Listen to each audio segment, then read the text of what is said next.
Beginilah kondisi Wanhar, petani karet yang kritis dan nyaris tewas saat mendapatkan pertolongan medis di Rumah Sakit Umum Daerah Talang Ubi setelah mengalami puluhan luka bacok di sekujur tubuhnya.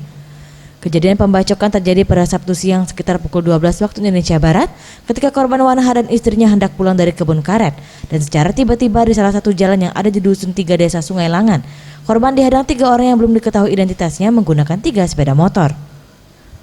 Menurut saksi mata Erwin mengatakan, ketiga pelaku sudah lama menunggu korban lewat dan saat korban Wanhar melintas, ketiga pelaku langsung mendorong korban yang masih di atas sepeda motor hingga terguling.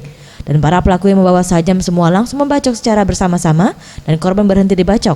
Usai sang istri memeluk korban dan para pelaku langsung melarikan diri.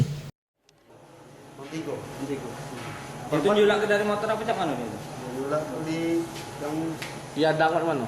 Diadangnya pakai kayu, aku langsung adang di jalan. tidak, dia tuh nunggu dia tuh, lama nunggu ya.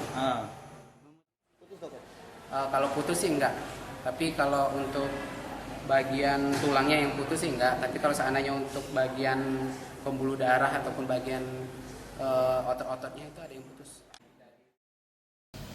Sementara itu Kapolsek Penukal Abab Ibtu Acep menjelaskan bahwa untuk saat ini diketahui motif percobaan pembunuhan korban yakni dendam dengan para pelaku dan barang pelaku tidak ada yang hilang, serta pihaknya telah memeriksa sejumlah saksi dan bukti untuk mengejar para pelaku.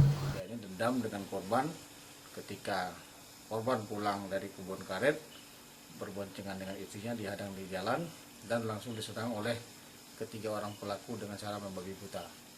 Barang bukti dan saksi sudah. Tim Liputan Sriwijaya TV.